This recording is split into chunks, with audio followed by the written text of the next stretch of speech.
Channel के अलावा और कोई भी चैनल नहीं है, याद रखना। हमारा यही चैनल है, इसके अलावा हमारा कोई भी चैनल नहीं है, बाकी सारे चैनल फेक है, याद रखना। केवल यही चैनल है। देखिएगा इस चैनल पे केवल हम लोगों ने अभी तक लाइव क्लासेस ली है, कोई रिकॉर्डेड नहीं किया है। अब ये सर्च मारने में नहीं आ रहा है क्योंकि कुछ टेक्निकल इशू है, इसके बाद में ये सर्च मारने पे नहीं आ रहा है। तो आप सभी लोग सेशन को ज्वाइन कर लीजिए। हम शुरुआत करने जा रहे हैं। पूरा जनवरी माह का 1 से लेके 12-13 तारीख तक का जितना भी रिवीजन होगा, उन सभी चीज़ों को इसमें हम लोग करने का कोशिश करेंगे। तो सभी लोग सेशन को ज्वाइन कर लीजिए, ठीक है। चलो तो शुरुआत करते हैं। बताइएगा सभी लोग कि पीएम मोदी द्वारा ग्रामीण भारत महोत्सव 2025 का उद्घाटन कहाँ किया गया? पीएम मोदी द्वारा ग्रामीण भारत महोत्सव 2025 का आयोजन कहाँ किया गया? कमेंट बॉक्स में आंसर बताइएगा। तो याद रखिएगा, अगर पीएम मोदी के द्वारा ग्रामीण भारत महोत्सव 2025 का आयोजन कहाँ किया गया, बताइए। तो याद रखना, ये जो दिल्ली में किया गया, याद रखना, बिल्कुल याद रखिएगा, दिल्ली में किया गया पीएम मोदी के द्वारा ग्रामीण भारत महोत्सव 2025 का आयोजन, ठीक। ये आप याद रखिएगा, नई दिल्ली में किया गया। अच्छा, कोई बताएगा कि खजूर मध्य प्रदेश का पहला सोलर सिटी कौन है? मध्य प्रदेश का पहला सोलर सिटी कौन है, ये बताइए कि मध्य प्रदेश का पहला सोलर सिटी कौन है? ये कमेंट करते हुए आंसर बताइए। और मैं बता दूं कि आप हजारों लाखों छात्रों तक ये सेशन शेयर कर दीजिए। हजारों लाखों छात्रों तक ये सेशन को शेयर कर दीजिए, याद रखिएगा, हजारों लाखों छात्रों तक। क्योंकि द ऑफिसर अकेडमी में अपने नहीं पढ़ा था, अब द ऑफिसर अड्डा यानी कि हमारा चैनल, खुद का चैनल है, ये हम सभी का चैनल है, याद रखिएगा, आपका चैनल है। यहाँ पे हम पढ़ाते हुए आपको दिखाई दे रहे हैं, ठीक। तो बताइए, बिल्कुल बिल्कुल याद रखिएगा, मध्य प्रदेश का सांची हो जाएगा एमपी का पहला सोलर सिटी, ठीक। अच्छा, इसी बात पे बताइए कि आईआईटी मद्रास का पहला सेंटर कहाँ खोला गया? आईआईटी मद्रास का पहला सेंटर कहाँ खोला गया? आप सभी लोग, जितने भी छात्र लोग हैं ना, अभी जितने भी 1000, 1500, 2000, 2500, जितना भी लोग जुड़ रहे हैं, आप सभी लोग क्या करिए, बस इस क्लासेस को शेयर कर दीजिए। जितने भी छात्र हैं अपने बिहार के, हर एक ग्रुप में, हर एक सेशन में, हर एक स्थान पे, क्योंकि अब शंकर सर यहाँ पढ़ाएंगे और कल से आपको डिजिटल बोर्ड पे भी पढ़ाते हुए दिखाई देंगे, ठीक है। कल से आपको डिजिटल बोर्ड पे भी पढ़ाते हुए दिखाई देंगे, याद रखिएगा सारे लोग। तो आईआईटी मद्रास का पहला सेंटर कहाँ खोला गया है? आईआईटी मद्रास का पहला सेंटर पहले तंजानिया के जिंजीबार में, दूसरा श्रीलंका में। दूसरा कहाँ पे? श्रीलंका में। आईआईटी दिल्ली का सेंटर कहाँ खोला गया, बताइए। आईआईटी दिल्ली का सेंटर कहाँ खोला गया? आईआईटी दिल्ली का सेंटर कहाँ ओपन किया गया? आईआईटी दिल्ली का सेंटर कहाँ ओपन किया गया? यूएई, यूएई, याद रखिएगा, आईआईटी दिल्ली का सेंटर यूएई में। आईआईटी दिल्ली का सेंटर कहाँ खोला गया है? यूएई में खोला गया है। आईआईटी दिल्ली का सेंटर यूएई में खोला गया है, याद रखना। आईआईटी दिल्ली का सेंटर कहाँ खोला गया है? यूएई में खोला गया है। गूगल का सेंटर कहाँ खोला गया है? गूगल का सेंटर, रिवीजन के पर्पज से इसको सुनते हुए चलिएगा कि आईआईटी, सॉरी, गूगल का सेंटर कहाँ खोला गया? गूगल का सेंटर किस स्थान पर खोला गया है, बताइए। गूगल का सेंटर गांधीनगर गुजरात, गांधीनगर गुजरात, बिल्कुल बिल्कुल, गांधीनगर गुजरात में ही गूगल का सेंटर खोला गया है। अच्छा, कालीबंगा किस राज्य में है? कालीबंगा सिंधु घाटी सभ्यता का जो स्थल है वो किस राज्य में देखने को मिलता है? कालीबंगा जो सिंधु घाटी सभ्यता का स्थल है वो किस राज्य में देखने को मिलता है? कमेंट बॉक्स में आंसर बताइए। कालीबंगा राजस्थान में है, बिल्कुल। कालीबंगा कहाँ पे है? राजस्थान में है। घग्गर नदी के किनारे है, एकदम सही है। तो घग्गर नदी के किनारे हमको देखने को मिलता है। चलिए अगले क्वेश्चन पे आते हैं। हाल ही में किस भारतीय देश ने गैर बासमती चावल के व्यापार के साथ समझौता किया है? हाल ही में भारत ने किस देश के मध्य गैर बासमती चावल के व्यापार के लिए समझौता किया है? तो ये और कोई नहीं, इंडोनेशिया हो जाएगा, याद रखिएगा। इंडोनेशिया के साथ गैर बासमती राइस यानी कि चावल के लिए समझौते ज्ञापन पर हस्ताक्षर हम लोग किए हैं। क्या करेंगे? हाल ही में भारत ने किस देश के मध्य गैर बासमती चावल व्यापार पर समझौता किया है? तो इंडोनेशिया के साथ किया है, याद रखना। इंडोनेशिया के राष्ट्रपति का नाम बताइएगा, क्या है? इंडोनेशिया के राष्ट्रपति का नाम क्या है? इंडोनेशिया के जो राष्ट्रपति हैं उनका नाम क्या है, बताइए। इंडोनेशिया के जो राष्ट्रपति हैं उनका क्या नाम है? कमेंट बॉक्स में आंसर बताइए कि इंडोनेशिया के जो राष्ट्रपति हैं उनका नाम क्या है? इंडोनेशिया के राष्ट्रपति का नाम क्या है, बताइए। इंडोनेशिया के जो राष्ट्रपति हैं उनका नाम क्या है? कमेंट बॉक्स में आंसर बताइए, सभी के सभी लोग।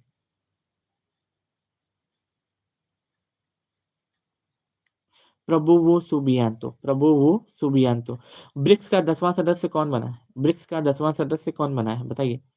बिल्कुल बिल्कुल, प्रबुवो सुबियांतो इंडोनेशिया के राष्ट्रपति हैं। इसी के साथ गैर बासमती राइस के याद रखिएगा व्यापार पर समझौते ज्ञापन पर हस्ताक्षर हम लोग किए हैं। ठीक है। इंडोनेशिया ब्रिक्स का 10वां सदस्य, इंडोनेशिया ब्रिक्स का 10वां सदस्य कौन बना है? इंडोनेशिया ब्रिक्स का 10वें नंबर का सदस्य बना है। बिल्कुल सही कह रहे हैं आप सभी लोग कि इंडोनेशिया जो है ये ब्रिक्स का 10वें नंबर का सदस्य बना है। ये पॉइंट याद रख लीजिएगा। अच्छा, कोई बताएगा कि अ, हाल फिलहाल में पोखरा किसकी पर्यटन राजधानी बनी है? पोखरा जो है किसकी पर्यटन राजधानी बनी है? हाँ बिल्कुल बिल्कुल करवा देंगे, चिंता नहीं करिएगा। पोखरा किसकी पर्यटन राजधानी बनी है? पूरा अभी जनवरी 1 से 12 तक का, जनवरी तक का पूरा रिवाइज करवा रहे हैं, याद रखना। आज का भी करवा रहे हैं। नेपाल की पर्यटन राजधानी क्या बनी है? पोखरा बनी है। नेपाल और भारत के बीच में कौन सा सैन्य अभ्यास होता है? नेपाल और भारत के बीच में कौन सा सैन्य अभ्यास होता है? सभी लोग सेशन को शेयर कर दीजिए एक बार, सभी के सभी लोग सेशन को शेयर कर दीजिए। जितने भी लोग इस छात्र को इस क्लासेस को देख रहे हैं, सभी लोग एक बार सेशन को हर जगह, हर एक स्थान, हर एक व्यक्ति के पास सेशन को शेयर करना है आप सभी लोगों को। ठीक है, हर एक व्यक्ति तक, फिर से बोल रहा हूँ, हर एक व्यक्ति तक इस सेशन को शेयर कर दीजिए, क्योंकि अभी कई लोगों को तो पता ही नहीं है कि हम ऑफिसर अकेडमी छोड़ चुके हैं। कई लोगों को पता नहीं है अभी, याद रखिएगा, आप लोगों को बताना है, आप लोगों को बताना है उनको कि नहीं है Shankar sir part the officer academy के। ठीक है, आप सभी लोग शेयर करिए इसको, हर एक व्यक्ति तक शेयर करिए इसको। हम लोगों को 10,000 लाइव, 12,000 लाइव लेके पढ़ाना है। ठीक है, सुबह सुबह 5 बजे पढ़ना। अब 3,000 से 2,000 से हम लोगों का काम नहीं चलने वाला है। ठीक है, केपी शर्मा ओली, केपी शर्मा ओली, याद रखिएगा। केपी शर्मा ओली कहाँ के प्रधानमंत्री हैं? नेपाल के प्रधानमंत्री हैं। बिल्कुल, केपी शर्मा ओली नेपाल के प्रधानमंत्री हैं। उसके साथ सूर्य किरण सैन्य अभ्यास हम लोग करते हैं। पोखरा पर्यटन राजधानी बनी है, याद रखिएगा सारे लोग। ठीक है, इस बात को आप याद रखिएगा, इस बात को आप जरूर जरूर से याद रख लीजिएगा सारे लोग। देखो, कल से करेंट अफेयर्स, फिर उसके बाद 7 बजे जीके जीएस, क्योंकि ये दोनों हम लेके आने वाले हैं, याद रखना आप सभी लोगों को इसी चैनल पे, और कोई चैनल नहीं होगा।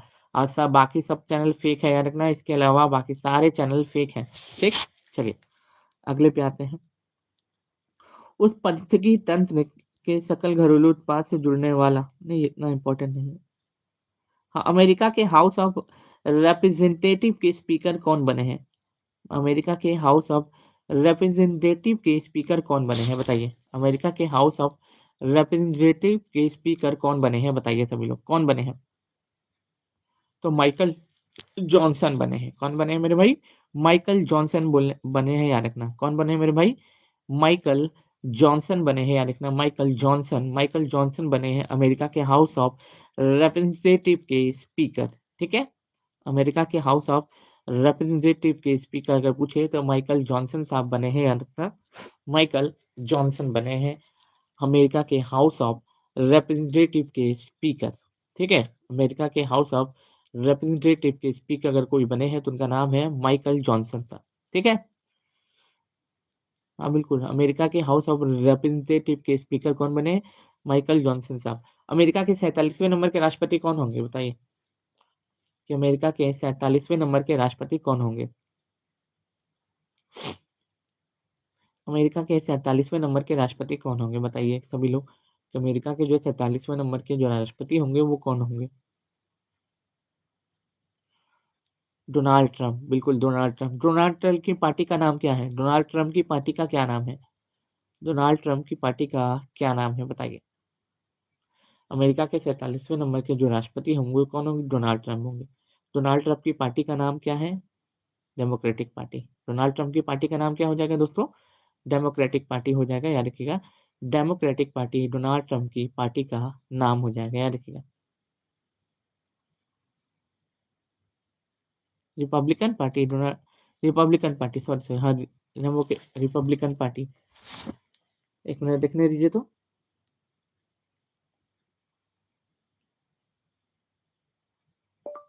डोनाल्ड ट्रंप की पार्टी का क्या नाम है? हाँ, रिपब्लिकन पार्टी, याद रखिएगा, रिपब्लिकन पार्टी हो जाएगा, रिपब्लिकन पार्टी। ट्रंप की पार्टी का नाम रिपब्लिकन पार्टी हो जाएगा। डोनाल्ड ट्रंप की जो पार्टी है उनकी राजनीतिक पार्टी, उसका नाम क्या हो जाएगा? रिपब्लिकन पार्टी हो जाएगा, याद रखना। 47वें नंबर के अमेरिका के राष्ट्रपति बनेंगे, ये भी याद रखिएगा सारे लोग, ठीक है। अच्छा, हमारे देश में राष्ट्रपति बनने के लिए न्यूनतम आयु कितनी चाहिए? जैसे हमारे देश में राष्ट्रपति बनने के लिए न्यूनतम आयु कितनी चाहिए, बताइए?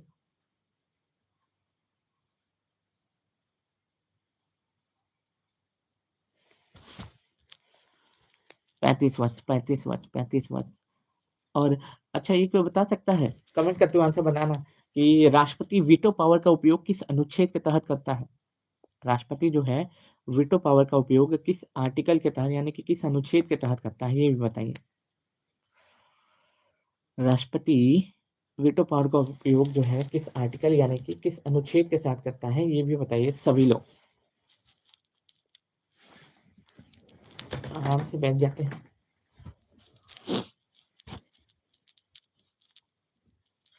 अनुच्छेद 111 सब पढ़ाया है मैंने, सब आपको चीजें पढ़ाई है, याद रखिएगा, सारी की सारी चीजें आपको पढ़ाई है, ठीक।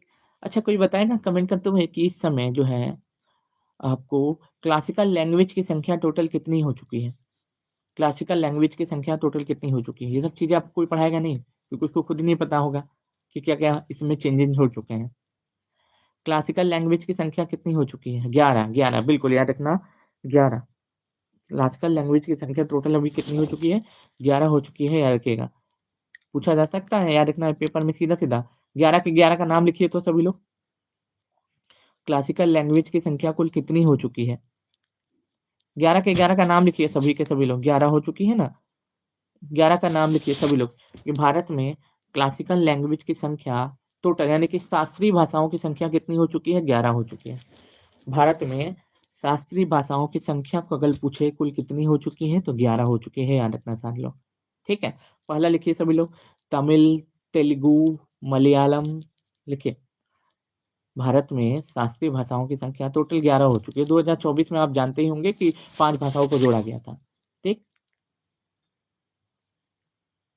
ठीक है, तो पहले तो लिखिए भारत, हेडिंग लिख लीजिए होंगे सब लोग।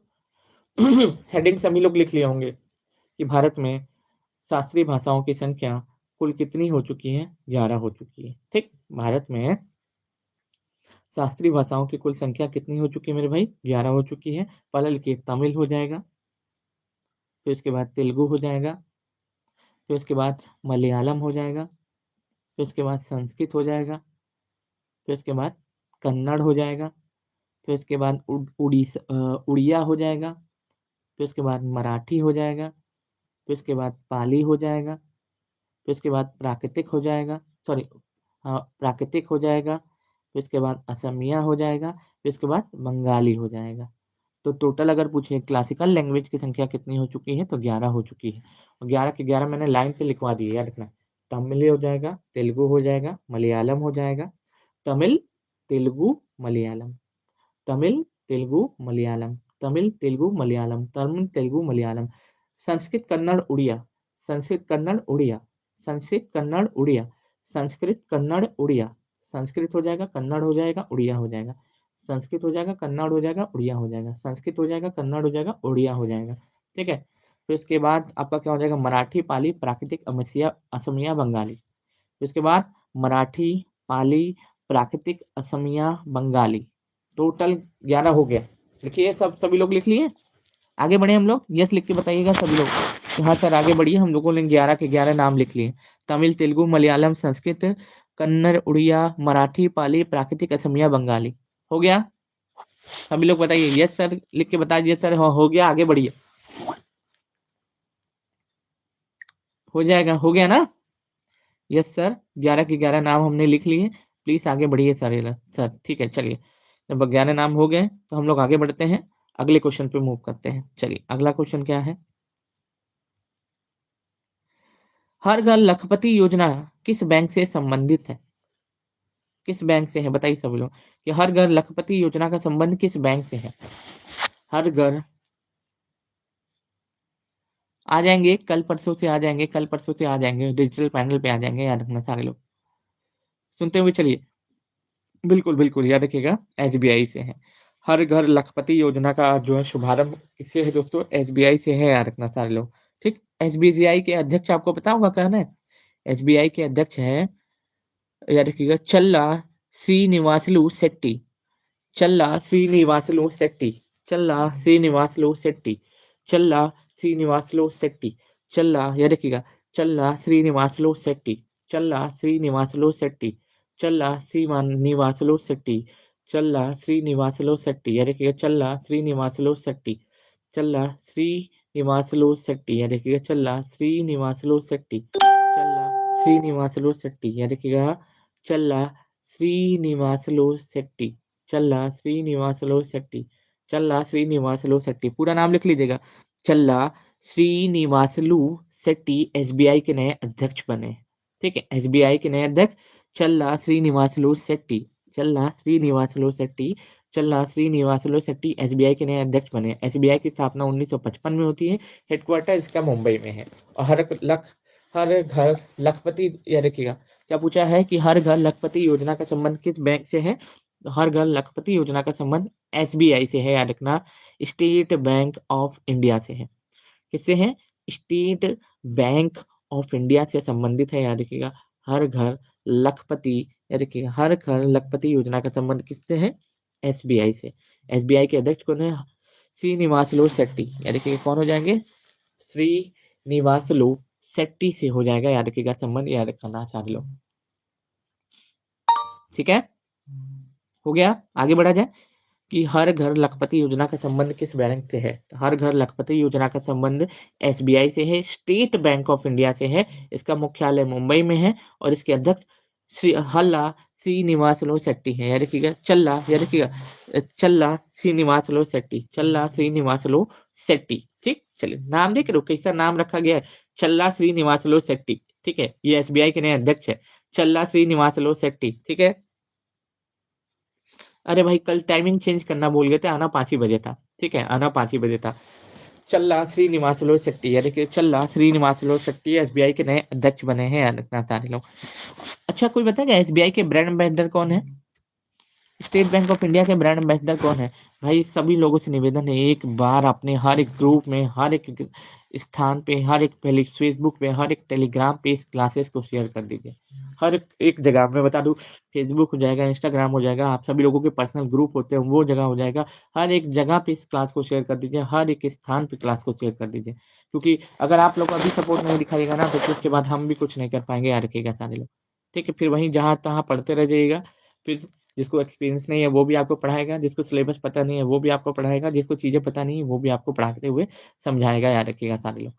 ठीक, और आप सभी लोग जानते होंगे 55 में से 45 क्वेश्चन ऐसे ही नहीं होता है हवाबाजी करके आ गया, कट पेस्ट हो गया line by line. 4 bar exam दियो, 90% का वेटेज रहा है, याद रखिएगा, 90%।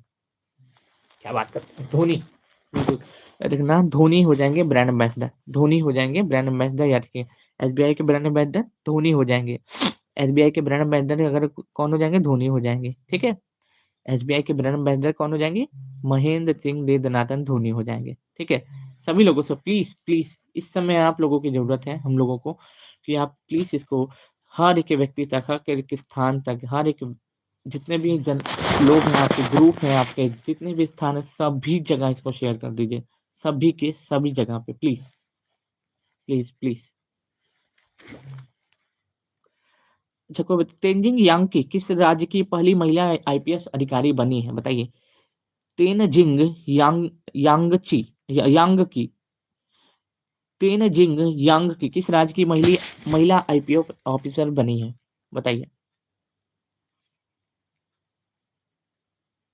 बताइए सभी लोग कमेंट करते हुए कि तेनजिंग यांग की किस राज्य की पहली महिला आईपीएस अधिकारी बनी है? बताइए सभी लोग कमेंट करते हुए, किस राज्य की पहली महिला आईपीएस अधिकारी ये बनी है?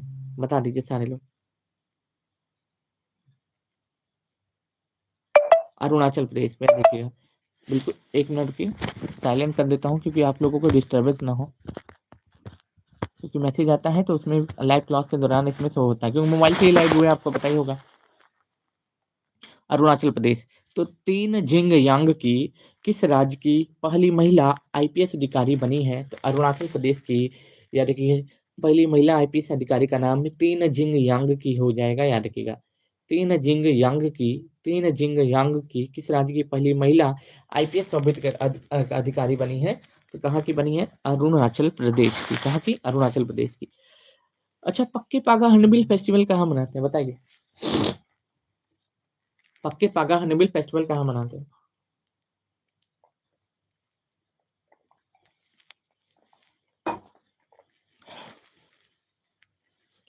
पक्के पागा हॉर्नबिल फेस्टिवल कहाँ मनाते हैं? अरुणाचल प्रदेश, बिल्कुल बिल्कुल अरुणाचल प्रदेश। तीन जिंग यांग की किस राज्य की पहली महिला आईपीएस अधिकारी बनी है? तो तीन जिंग यांग की, या देखिएगा, तीन जिंग यांग की अरुणाचल प्रदेश की पहली महिला आईपीएस अधिकारी बनी है। ठीक है। और पक्की पागा हॉर्नबिल फेस्टिवल अरुणाचल प्रदेश, केवल हॉर्नबिल फेस्टिवल तो कहाँ? नागालैंड हो जाएगा। ठीक है। अगर पूछे पक्के पागा हॉर्नबिल फेस्टिवल, अगर पूछे कहाँ हो जाएगा? क्रिकेट की पढ़ाने का आदत नहीं है हमको, लेकिन फिर भी मजबूरी में पढ़ाना पड़ रहा है। चलिए अगले क्वेश्चन पे आते हैं। बताइए सभी लोग, वित्त मंत्रालय द्वारा लॉन्च किए गए नीलामी पोर्टल का नाम क्या है? वित्त मंत्रालय द्वारा लॉन्च किए गए नए नीलामी पोर्टल का क्या नाम है बताइए? वित्त मंत्रालय द्वारा लॉन्च किए गए, पीपीटी मेरा तैयार है, बस ये है कि अभी जो है क्वेश्चन तो पढ़ना पड़ेगा ना इसके। तीन जिंग यांग की किस राज्य की पहली महिला आईपीएस अधिकारी बनी? तो याद रखिएगा अरुणाचल प्रदेश की। वित्त मंत्रालय द्वारा लॉन्च किए गए ई नीलामी पोर्टल का नाम क्या है?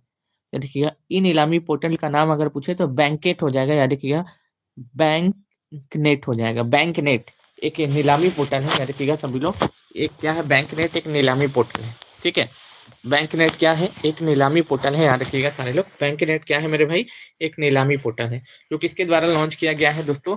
वित्त मंत्रालय द्वारा लॉन्च किया गया है, याद रखना सारे लोग कि वित्त मंत्रालय द्वारा लॉन्च किए गए एक नीलामी पोर्टल का नाम क्या है दोस्तों? याद रखिएगा बैंक नेट हो जाएगा। बैंक नेट हो जाएगा। बैंक नेट हो जाएगा। नीलामी के लिए एक पोर्टल बनाया गया है वित्त मंत्रालय द्वारा, जिसका नाम बैंक नेट हो जाएगा। ठीक है। जिसका नाम क्या है दोस्तों? बैंक नेट हो जाएगा। प्लीज प्लीज जितने भी छात्र एवं छात्राएं इस क्लासेस को देख रहे हैं, मैं एडवांस में आपसे निवेदन करता हूँ, याद रखिएगा सर, एडवांस में किसको आज आप शेयर करिए। ठीक है। क्योंकि इसको आप अगर आज शेयर नहीं करिएगा तो मालूम है ये जीत होगी बुराई की। ये जीत नहीं होगी अच्छाई की, याद रखिएगा, जीत होगी आपकी बुराई की, याद रखिएगा सारे लोग। ठीक। प्लीज।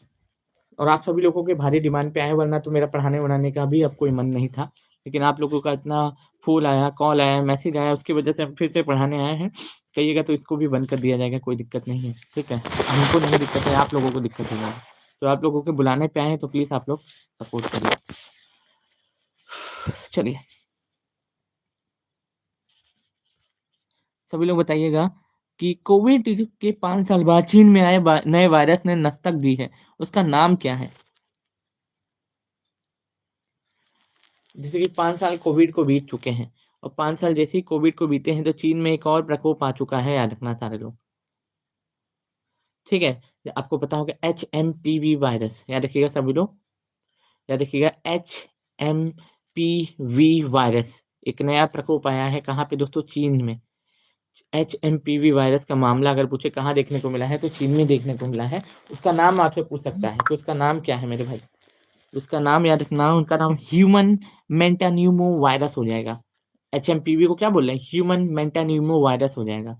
ह्यूमन मेंटान्यूमो वायरस हो जाएगा, याद रखना आप लोग। अब इसके बारे में थोड़ा सा बताते हैं, ध्यान से सुनना। इस वायरस की वजह से मलेरिया निमोनिया हो रहा है, इस वायरस की वजह से बर्ड फ्लू हो रहा है, और इस वायरस की वजह से कोरोना हो रहा है। तो मतलब 3 in 1 का ये क्या है? मिक्सचर है, याद रखना। इस वायरस में 3 in 1 का मिक्सचर है, तो इससे बर्ड फ्लू भी हो रहा है, इससे निमोनिया भी हो रहा है, और इससे कोरोना भी हो रहा है, तीनों हो रहा है। मतलब कि ऐसा वायरस है जो काफी ज्यादा खतरनाक है, 40 से ज्यादा कंट्री में फैल चुका है। ठीक। चलिए अच्छा ठीक है, क्वालिटी कम कर देंगे हम। क्वालिटी इसमें हम लोग अभी देखिए, यहाँ लाइव के दौरान तो कम नहीं होगा, जब हम कल से क्लास लगाएंगे ना तब हम कम कर देंगे। ठीक। चलिए कम कर देंगे, क्वालिटी पे हम जरूर ध्यान देंगे कि क्वालिटी कम रखा जाए, ताकि ज़्यादा छात्रों का इंटरनेट ना खराब हो। ठीक। चल तो अच्छा, ख्वाजा गरीब नवाज का 813वां पर्व कहाँ मनाएगा? तो अजमेर में मनाएगा, उतना इंपॉर्टेंट ये नहीं हो जाएगा। अच्छा कोई बताएगा कि संयुक्त राष्ट्र में कौन सा अफ्रीकी देश संयुक्त राष्ट्र का अस्थायी सदस्य बना है? बताइए कौन सा अफ्रीकी देश, पूछ रहा है कि कौन सा अफ्रीकी देश संयुक्त राष्ट्र यानी कि संघ सुरक्षा परिषद यूनाइटेड नेशन सिक्योरिटी काउंसिल का अस्थायी सदस्य के रूप में शामिल हुआ है। दक्षिण अफ्रीका से ऐसा कौन सा कंट्री है जो संयुक्त राष्ट्र का अस्थायी सदस्य बना है? बताइए। अभी हाल फिलहाल में ही न्यूज आई है, इसलिए हमको पता होना चाहिए कि दक्षिण अफ्रीका का ऐसा कौन सा कंट्री है जो अस्थायी सदस्य बना है यूनाइटेड नेशन सिक्योरिटी काउंसिल का, यानी कि संयुक्त राष्ट्र सुरक्षा परिषद का अस्थायी सदस्य अफ्रीका की तरफ से कौन बना है? सोमालिया। मैं बता देता हूँ संयुक्त राष्ट्र संघ के बारे में, ध्यान से सुनिएगा। संयुक्त राष्ट्र संघ यानी कि संयुक्त राष्ट्र सुरक्षा परिषद, ये मैं बता देता हूँ, ये इसमें 15 देश होते हैं कुल। 5 परमानेंट मेंबर होते हैं और 10 अस्थायी सदस्य होते हैं जो 2 साल के लिए चुने जाते हैं। और ये जो अफ्रीका की तरफ से जो एक कंट्री चुना गया है उसका नाम है सोमालिया, जो किसका अस्थायी सदस्य बना है? किसका अस्थायी सदस्य बना है? किसका मेरे भाई? अस्थायी सदस्य बना है किसका? संयुक्त राष्ट्र सुरक्षा परिषद का। पूछा जा सकता है कि संयुक्त राष्ट्र सुरक्षा परिषद का अस्थायी सदस्य अफ्रीका की तरफ से कौन बना है? तो सोमालिया बना है, याद रखिएगा सभी लोग। कौन बना है? सोमालिया। संयुक्त राष्ट्र सुरक्षा परिषद का अस्थायी सदस्य कौन बना है? सोमालिया बना है, याद रखिएगा, अभी अफ्रीका की तरफ से। संयुक्त राष्ट्र सुरक्षा परिषद, संयुक्त राष्ट्र सुरक्षा परिषद का अस्थायी सदस्य 2 साल के लिए कौन बना है? तो सोमालिया बना है, याद रखिएगा। कौन बना है? सोमालिया बना है, याद रखना। अच्छा, यूनाइटेड नेशन की स्थापना कब होती है? कोई बताएगा? संयुक्त राष्ट्र संघ की स्थापना कब होती है? कोई बताएगा कमेंट करते हुए? संयुक्त राष्ट्र सुरक्षा परिषद की पूछ रहा हूं मैं, स्थापना कब होती है? 24 अक्टूबर 1945। बिल्कुल बिल्कुल, जिनका भी आंसर आ रहा है 24 अक्टूबर 1945 एकदम सही आंसर बता रहे हैं। 24 अक्टूबर 1945 को संयुक्त राष्ट्र सुरक्षा परिषद का स्थापना होता है, याद रखना। वर्ल्ड बैंक की स्थापना, वर्ल्ड बैंक के हेड कौन है? बताइए कि वर्ल्ड बैंक के हेड कौन है? वर्ल्ड बैंक के हेड कौन है? बताइए। वर्ल्ड बैंक जो है, उस वर्ल्ड बैंक के हेड कौन है? कमेंट बॉक्स में आंसर बताइएगा सारे लोग। वर्ल्ड बैंक के हेड कौन है?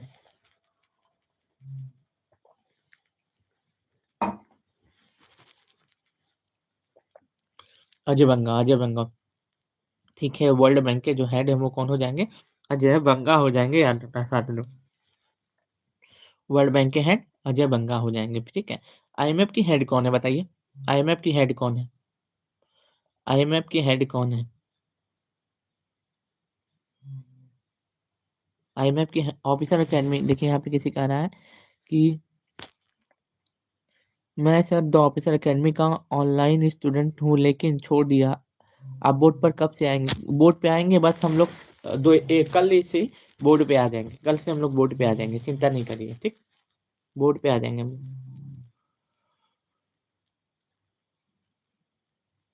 क्रिस्टलीना जॉर्जीवा, या देखिए, हाँ, Kristalina Georgieva, Kristalina Georgieva IMF की हेड बने। अच्छा, एशियन डेवलपमेंट बैंक का नया हेड कौन बना है? बताइए।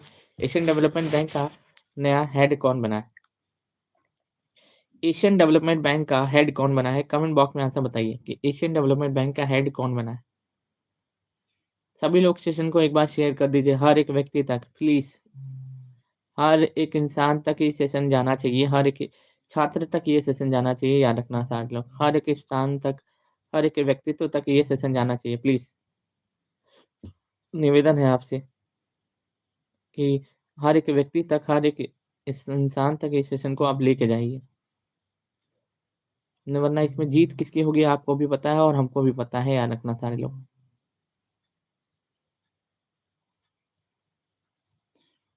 बताइए सभी लोग कमेंट करते हुए इसका। मसातो कांडा, बिल्कुल याद रखिएगा, कौन हो जाएंगे? मसातो कांडा हो जाएंगे, याद रखना। मसातो कांडा, मसातो कांडा हो जाएंगे, एकदम ठीक कहा, ठीक है।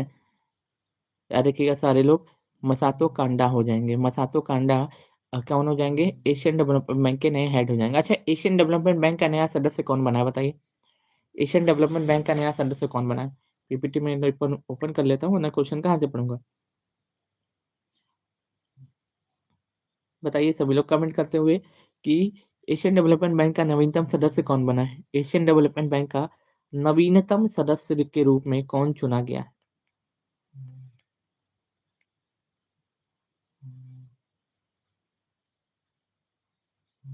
हाल ही में गावस्कर ट्रॉफी का खिताब किसने जीता है, बताइए सभी लोग। हाल ही में गावस्कर ट्रॉफी का खिताब किसने जीता है, सभी कमेंट करते हुए आंसर बताइए कि गावस्कर ट्रॉफी का खिताब किसके द्वारा जीता गया। इजराइल, बिल्कुल। एशियन डेवलपमेंट बैंक का नया सदस्य कौन बना है, इजराइल बना है।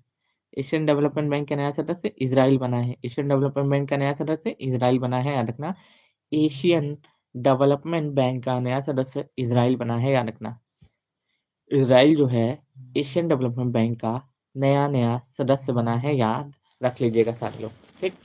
एशियन डेवलपमेंट बैंक का नवीनतम सदस्य के रूप में कौन चुना गया है, तो इजराइल चुना गया है, जो एशियन डेवलपमेंट बैंक का नया सदस्य बना है। ठीक। जी हाँ, एकदम सही सुनना है। अच्छा, गावस्कर ट्रॉफी किसने जीती है, तो ऑस्ट्रेलिया ने। गावस्कर ट्रॉफी अगर पूछे किसके द्वारा जीता गया, तो ऑस्ट्रेलिया के द्वारा जीता गया, याद रखना सारे लोग। बॉर्डर गावस्कर ट्रॉफी ऑस्ट्रेलिया के और भारत के बीच में खेले जाने वाली एक अंतर्राष्ट्रीय टेस्ट ट्रॉफी है, जिसको याद रखिएगा, अगर पूछे सुनील गावस्कर के नाम पर रखा गया। जनवरी 2025 तक ऑस्ट्रेलिया ने 2024-25 की श्रृंखला में भारत को 3-1 से हराकर इस ट्रॉफी को जीत लिया है। 3-1 से हराकर ऑस्ट्रेलिया ने इस ट्रॉफी को जीत लिया है। तो गावस्कर ट्रॉफी 2024-25 का खिताब अगर पूछे किसके द्वारा जीता गया, तो ये ऑस्ट्रेलिया के द्वारा जीता गया, इतना याद रख लीजिएगा। चलिए,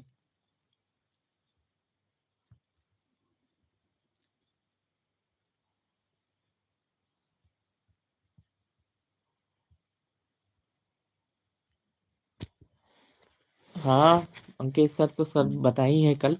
ठीक है, लेकिन कोई कितना भी कोशिश कर ले, आप छात्रों के मन से हम लोगों को थोड़े निकाल पाएगा। संस्थान से निकाल देगा ना, नाम से हटा देगा, वीडियो हटा देगा, लेकिन आपको भी पता है और हमको भी पता है, इस बात को याद रखेगा। ठीक है, आप लोगों के मन से नहीं निकाल पाएगा कोई। ठीक। जल्लीकट्टू 2025 का आयोजन किस राज्य में किया गया, बताइए सभी लोग। जल्लीकट्टू का क्या है, तकिया इधर कर लेते हैं। जल्लीकट्टू 2025 का आयोजन कहाँ किया गया, बताइए सभी लोग। जल्लीकट्टू 2025 का आयोजन कहाँ किया गया। जल्लीकट्टू महोत्सव 2025 का आयोजन कहाँ किया गया, लिखते हुए चलिएगा, हम इसलिए आराम आराम से 5-6 बार 10 बार बोल रहे हैं कि जल्लीकट्टू 2025 का आयोजन कहाँ किया गया। कमेंट बॉक्स में आंसर बताइए सारे लोग कि जल्लीकट्टू 2025 का जो आयोजन है वो कहाँ किया गया। कमेंट बॉक्स में आंसर प्लीज बताइए। जल्लीकट्टू 2025 का तमिलनाडु में, याद रखिए तमिलनाडु में।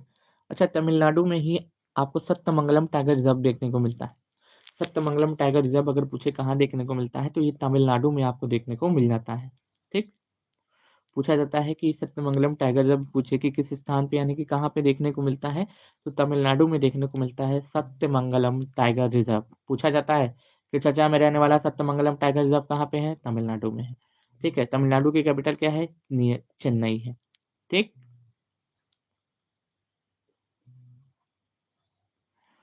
एक बार प्लीज सभी लोगों से हाथ जोड़ के निवेदन है, इसको जो है 10,000 लाइव हम लोग पढ़ाएंगे, याद रखिएगा। आप लोगों का अगर भरोसा रहा, साथ रहा, तो इसको हम लोग 10,000 लाइव पढ़ाएंगे, 10,000 लाइव। मजाक बात नहीं है, याद रखना। ये आप लोगों के समर्थन के बिना पॉसिबल नहीं है। ठीक। जो आप लोग बाद में क्लासेस को देखते हैं, प्लीज उसको सुबह ही में ही देख लीजिएगा, हमारे साथ लाइव देख लीजिएगा। इसलिए नहीं देखिएगा कि हम छोड़ के आए, इसलिए देखिएगा क्योंकि समर्पण और डेडिकेशन का जो सिलसिला चलता आ रहा था वो चलता रहेगा, बाकी कोई कितना भी साजिश कर ले। ठीक, चलिए।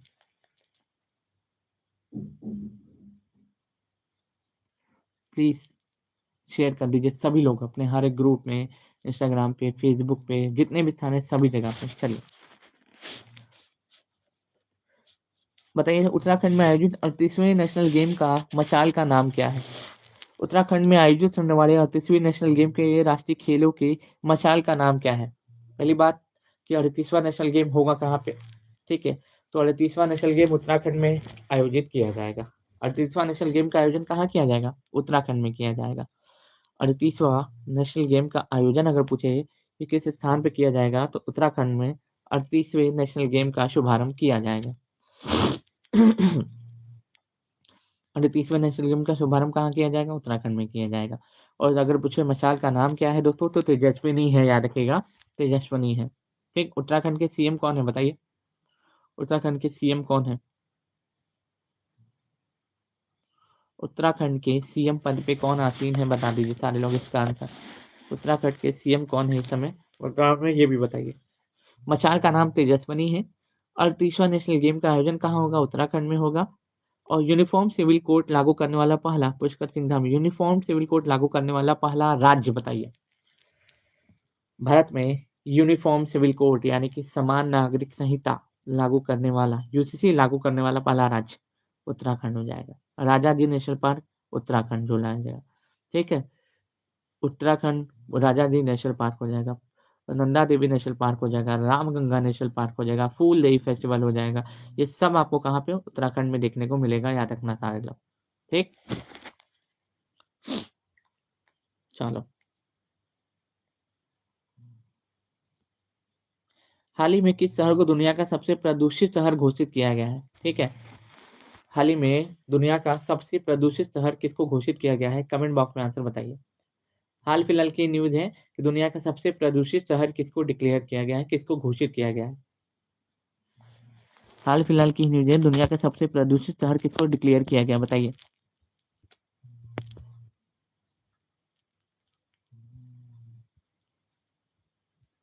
हाँ बिल्कुल करवाएंगे यार, एकदम चिंता नहीं करना है, दोबारा से करवाएंगे। हाल फिलहाल में दुनिया का सबसे प्रदूषित शहर किसे डिक्लेयर किया गया है? तो हनोई हो जाएगा, याद रखना, हनोई हो जाएगा। वियतनाम की राजधानी हनोई जो है दुनिया का सबसे प्रदूषित शहर डिक्लेयर किया गया है, याद रखना। वियतनाम की राजधानी हनोई जो होगा उसको दुनिया का सबसे प्रदूषित शहर डिक्लेयर किया गया है, ठीक है। तो हाल फिलहाल में पूछेगा कि दुनिया का सबसे प्रदूषित शहर किसे डिक्लेयर किया गया, तो हनोई को दुनिया का सबसे प्रदूषित शहर डिक्लेयर किया गया है, ठीक। वियतनाम की राजधानी हनोई को दुनिया का सबसे प्रदूषित शहर डिक्लेयर किया गया है, याद रखना सारे लोग, ठीक। अच्छा, हेनले पासपोर्ट इंडेक्स चेंज हो चुका है, जी हाँ। कोई बताएगा कि जनवरी 2025 में जो अभी डाटा जारी किया गया है हेनले पासपोर्ट इंडेक्स में भारत का स्थान उसमें क्या हो गया है, बताइए। 85, बिल्कुल 85, 85, 85, 85, 85। हेनले पासपोर्ट इंडेक्स परिवर्तित होके अब 80 से कितना हो चुका है? 85 हो चुका है, याद रखना।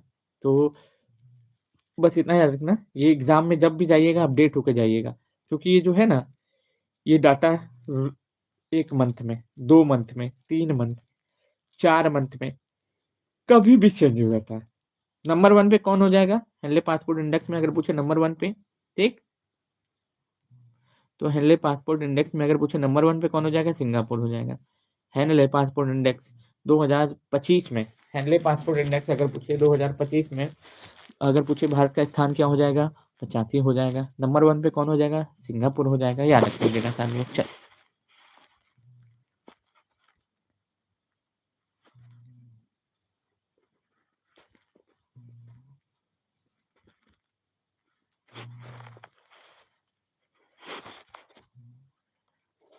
दुनिया का तीसरे सबसे बड़ा मेट्रो रेल वाला नेटवर्क वाला देश कौन बना है? ठीक है, बताइए सब लोग। इसमें क्वेश्चन क्या पूछा हुआ है, हालांकि ये सारी चीजें मैं करा चुका हूँ, रिवीजन करवा रहा हूँ, याद रखना सारे लोग। दुनिया का तीसरा सबसे बड़ा मेट्रो रेल नेटवर्क वाला देश कौन बना है? दुनिया का तीसरा सबसे बड़ा मेट्रो रेल नेटवर्क वाला देश कौन बना है, बताइए सब लोग। दुनिया का तीसरा सबसे बड़ा मेट्रो रेल नेटवर्क वाला देश कौन बना है, ठीक। चलिए, दुनिया का सबसे बड़ा तीसरा मेट्रो रेल नेटवर्क वाला देश कौन बना है? दुनिया का तीसरा सबसे बड़ा मेट्रो रेल नेटवर्क वाला देश कौन बना है, बताइए सभी लोग। दुनिया का तीसरा सबसे बड़ा मेट्रो रेल नेटवर्क वाला देश कौन बना है? कमेंट करते हुए आंसर बताइए। दुनिया का सबसे बड़ा मेट्रो रेल नेटवर्क वाला देश कौन बना है, बताइए सभी लोग कमेंट करते हुए। दुनिया का सबसे बड़ा मेट्रो रेल नेटवर्क वाला देश कौन बना है? India, India, India. पहले पे चाइना, दूसरे पे अमेरिका, तीसरे पे भारत बना है। पहले पे चाइना है और दूसरे पे अमेरिका है और तीसरा पे भारत बना है। दुनिया का तीसरा सबसे बड़ा रेल मेट्रो नेटवर्क वाला देश अगर कोई बना है तो कौन बना है मेरे भाई? दुनिया का तीसरा सबसे बड़ा मेट्रो रेल नेटवर्क वाला देश अगर कोई बना है, दुनिया का तीसरा सबसे बड़ा मेट्रो रेल नेटवर्क वाला देश अगर पूछे कोई बना है तो याद रखिएगा, दुनिया का सबसे बड़ा मेट्रो रेल नेटवर्क वाला तीसरा देश कौन बना है? ये भारत बना है, ठीक। चलिए, हाल ही में राजगोपाला चिदम्बरम का निधन हो गया, इनका संबंध किस क्षेत्र से था? हाल ही में राजगोपाल चिदम्बरम का निधन हो गया, राजगोपाल चिदम्बरम का निधन हो गया, इनका संबंध किस फील्ड से था? हाल ही में राजगोपाल चिदम्बरम का निधन हो गया, उनका संबंध किस फील्ड से था? कमेंट करते हुए आंसर बताइए। कमेंट करते हुए आंसर बताइए। अभी तो देखिए हम अपने घर हैं, ठीक है, आपकी क्लासेस वगैरह लेंगे फिर निकल जाएंगे हम लोग, क्या ना है, पटना के लिए निकल जाएंगे। ठीक, अभी हम लोग घर पे हैं और क्लासेस आपके ले रहे हैं ताकि कंटिन्यूटी बनी रहे, कोई लेट वेट ना हो, और वो वापस से बोर्ड पे जोश से के साथ, जुनून के साथ, समर्पण के साथ, डेडिकेशन के साथ झुकने वाला काम नहीं करना है, याद रखिएगा सारे लोग। ठीक है, अब बहुत हो गया, फंसाने दो जिसको जो फंसाना है, सारा सबूत अवेलेबल है अपने पास और सब अपलोडेड भी है। ठीक, कुछ चीज़ें पब्लिक की करनी बाकी हैं, वो किया जाएगा तब जब अति बढ़ जाएगी, तब जब पाप बढ़ जाएगा तब। ठीक, चलिए, तो परमाणु, हाँ साइंटिस्ट थे, याद रखना, याद रखिए साइंटिस्ट थे, परमाणु कार्यक्रम से संबंधित थे, याद रखना सारे लोग, इनका याद रखना। खो खो वर्ल्ड कप 2025 का शुभंकर क्या है? खो खो वर्ल्ड कप 2025 का शुभंकर क्या है? खो खो वर्ल्ड कप 2025 का शुभंकर क्या है, बताइए। खो खो वर्ल्ड कप 2025 का शुभंकर क्या है? खो खो वर्ल्ड कप 2025 का शुभंकर क्या है, बताइए। खो खो विश्व कप 2025 की मेजबानी भारत करेगा। दूसरी बात, नई दिल्ली में इसका आयोजन किया जाएगा। तीसरी बात, सलमान खान इसके ब्रांड एम्बेसडर हैं। ठीक, अब ये बताइए कि खो खो वर्ल्ड कप 2025 का शुभंकर क्या है? खो खो वर्ल्ड कप 2025 का शुभंकर की बात करूं तो खो खो वर्ल्ड कप 2025 का शुभंकर है तेजस और तारा। हाँ बिल्कुल, खो खो वर्ल्ड कप 2025 का शुभंकर अगर पूछे क्या हो जाएगा तो तेजस हो जाएगा और तारा हो जाएगा। खो खो वर्ल्ड कप 2025 का शुभंकर अगर मैं बात करूँ, याद रखिएगा सारे लोग, क्या हो जाएगा, तेजस प्लस तारा हो जाएगा खो खो वर्ल्ड कप 2025 का शुभंकर। खो खो वर्ल्ड कप 2025 का शुभंकर याद रखिएगा, तेजस प्लस तारा हो जाएगा, याद रखिएगा। जस्टिन ट्रूडो के इस्तीफे के बाद, जस्टिन ट्रूडो ने इस्तीफे का ऐलान किया है, वो कहाँ के प्रधानमंत्री थे? जस्टिन ट्रूडो ने इस्तीफे का ऐलान किया है, वो कहाँ के प्रधानमंत्री थे, बताइए साथ में। वो कहाँ के प्रधानमंत्री थे जिन्होंने अपने पद से इस्तीफा दे दिया है? वो कहाँ के प्रधानमंत्री थे? जस्टिन ट्रूडो ने अपने पद से क्या दिया है मेरे भाई, इस्तीफा दे दिया है, वो कहाँ के प्रधानमंत्री थे, ये बताइए।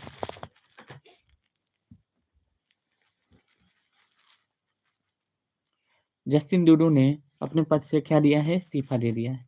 अगर पूछे अगर पूछे तीजा, कनाडा, कनाडा याद रखना, कनाडा हो जाएगा। ठीक, चलिए, अगला है कि भारत का पहला जैविक मत्स्य क्लस्टर कहाँ शुरू किया गया है? भारत के किस राज्य में भारत का पहला जैविक मत्स्य क्लस्टर शुरू किया गया? तो ये सिक्किम हो जाएगा, याद रखना, इतना इंपॉर्टेंट नहीं है, जो काम रहेगा उसके ऊपर हम लोग चर्चा करेंगे। हाँ, अमेरिका के राष्ट्रपति पदक स्वतंत्रता प्राप्त करने वाले फुटबॉलर खिलाड़ी का नाम क्या है? अमेरिका के राष्ट्रपति पदक स्वतंत्रता प्राप्त करने वाले फुटबॉलर खिलाड़ी का नाम क्या है, बताइए। देखो, ये अमेरिका से बिलोंग नहीं करते हैं, लेकिन अमेरिका के प्रेसिडेंटल मेडल से इनको सम्मानित किया गया है। लियोनेल मेसी, बिल्कुल याद रखिएगा, लियोनेल मेसी हो जाएगा, याद रखिएगा, लियोनेल मेसी हो जाएगा। ठीक, बिल्कुल याद रखिएगा, जिनका आंसर आ रहा है Lionel Messi, Lionel Messi, Lionel Messi एकदम सही बता रहे हैं। ठीक है, जितने भी लोग बोल रहे हैं आंसर लियोनेल मेसी, एकदम आप एकदम ठीक बता रहे हैं, एकदम सही बता रहे हैं, याद रखना साथ। ठीक, लियोनेल मेसी हो जाएगा। चलिए आगे बढ़ते हैं। 82वें गोल्डन ग्लोब अवार्ड 2025 में बेस्ट फिल्म इन ड्रामा का अवार्ड किसने जीता? 82वें गोल्डन ग्लोब अवार्ड 2025 में बेस्ट फिल्म इन ड्रामा का अवार्ड किसने जीता? तो द ब्रूट लिस्ट ने जीता है, याद रखिएगा। द किसने जीता है? द ब्रूट लिस्ट के द्वारा इसको जीता गया है। तो 82वें गोल्डन ग्लोब अवार्ड 2025 में बेस्ट फिल्म इन ड्रामा का अवार्ड किसने जीता? तो द ब्रूट लिस्ट ने जीता है, याद रखिएगा, ब्रूट लिस्ट ने जीता है, ब्रूट लिस्ट के द्वारा जीता गया है। ठीक, तो 82वें गोल्डन ग्लोब अवार्ड 2025 में बेस्ट फिल्म इन ड्रामा का अवार्ड किसने जीता? द ब्रूट लिस्ट ने जीता है, याद रखिएगा। 82वें गोल्डन ग्लोब अवार्ड में बेस्ट फिल्म ड्रामा का अवार्ड अगर पूछे किसके द्वारा जीता गया, तो द ब्रूट लिस्ट के द्वारा, द ब्रूट लिस्ट के द्वारा जीता गया है, याद रखिएगा साथ। चलिए, प्रवासी भारतीय दिवस 2025 का आयोजन कहाँ किया गया? प्रवासी भारतीय दिवस 2025 का आयोजन कहाँ किया गया, बताइए। प्रवासी भारतीय दिवस 2025 का आयोजन कहाँ किया गया? प्रवासी भारतीय दिवस 2025 का आयोजन उड़ीसा के भुवनेश्वर में किया गया। एक सेकंड रुकिए, बस एक सेकंड।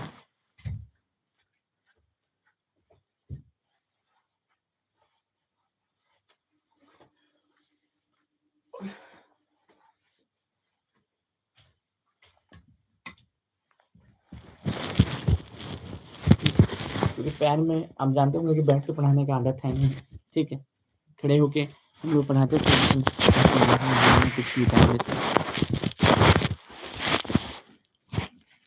उड़ीसा के भुवनेश्वर में किया गया, याद रखना, उड़ीसा के भुवनेश्वर में किया गया, ठीक है, उड़ीसा के भुवनेश्वर में किया गया प्रवासी भारतीय दिवस 2025 का आयोजन। चलिए,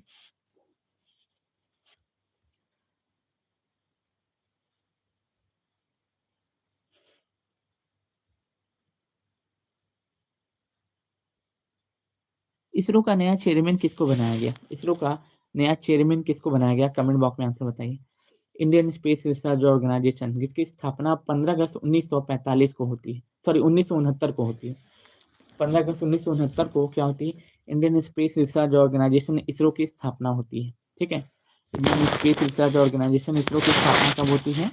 Indian space research organisation, ISRO की स्थापना का अगर पूछे कब किया जाता है, इसरो की स्थापना कब होती है, तो 15 अगस्त 1969 को होती है। कब होती है? 15 अगस्त 1969 को इसरो की स्थापना होती है। इसका हेडक्वार्टर बेंगलुरु में आपको देखने को मिलता है। कहाँ पे देखने को मिलता है? बेंगलुरु। या देखिए इसका हेडक्वार्टर कहाँ पे? तो बेंगलुरु में आपको देखने को मिल जाता है। बेंगलुरु में इसका हेडक्वार्टर आपको देखने को मिल जाता है, ठीक है। मेरा आपसे क्वेश्चन है, इसके अध्यक्ष कौन बने हैं? वी नारायण, ठीक है, वी नारायण याद रखिएगा, चेयरमैन पद पे आसीन हुए हैं, याद रखिएगा, जिनका नाम क्या हो जाएगा? वी नारायण हो जाएगा, जो इसरो के नए चेयरमैन बने हैं, याद रखना, वी नारायण इसरो के नए चेयरमैन बने हैं, याद रखना सारे लोग, वी नारायण। वी दिखेगा, वी, यू वी होता है ना, यू वी, वही वी, वी नारायण इसरो के नए चेयरमैन बने हैं, जो एस सोमनाथ का स्थान लेंगे, याद रखना, जो किसका? एस सोमनाथ का स्थान लेने वाले हैं वी नारायण, जो इसरो के अगले चेयरमैन बने, जो इसरो के क्या बने हैं? अगले चेयरमैन बने हैं, याद रखना। इसरो के अगले चेयरमैन कौन बने हैं दोस्तों? इसरो के अगले चेयरमैन बने हैं वी नारायण, याद रखना, वी नारायण, वी नारायण इसरो के अगले चेयरमैन वी नारायण बने हैं। इसरो के अगले चेयरमैन कौन बने हैं? वी नारायण बने हैं, याद रखना। अच्छा, कोई बताएगा कि हमारे कैग कौन बने हैं अभी? कैग, हमारे कैग कौन बने हैं? सब तो बदल गया, सब तो बदल गया, पुराना जो भी पढ़ाए थे सब चेंज हो गया है, याद रखना, ठीक है, पुराना जो भी पढ़ाए थे सब चेंज हो चुका है। मैं बता दूं कि 80% से ज़्यादा चेंजेस हो चुके हैं, याद रखना, और सब अपडेशन के साथ हम आपको पढ़ाएंगे। इधर जो भी चीज़ें पढ़ाएंगे सब अपडेशन के साथ पढ़ाएंगे। अब पुराने ईयर का करंट अफेयर्स कोई पढ़ने का मतलब नहीं है। अगर पढ़ना है पुराने ईयर का करंट अफेयर्स तो अगस्त से पढ़िए, उससे पहले का पढ़ने का कोई मतलब नहीं है, याद रखना, कुछ भी नहीं पूछेगा पिछले साल का, इसलिए आपको नया ही पढ़ना पड़ेगा, नया 6 से 7 महीने का, ठीक है। हमारे कैग संजय मूर्ति बने हैं, याद रखिए, कैग हमारे कौन बने हैं? संजय मूर्ति साहब बने हैं। कैग नियंत्रक महालेखा परीक्षक बोलते हैं इसको, याद रखिएगा, नियंत्रक महालेखा परीक्षक बोलते हैं। अनुच्छेद नंबर 148 से 151 में इसका वर्णन देखने को मिलता है। अच्छा, हमारे आरबीआई के नए गवर्नर कौन बने बताओ? आरबीआई के नए गवर्नर कौन बने? आरबीआई के नए गवर्नर कौन बने बताइए? आरबीआई के नए गवर्नर कौन बने?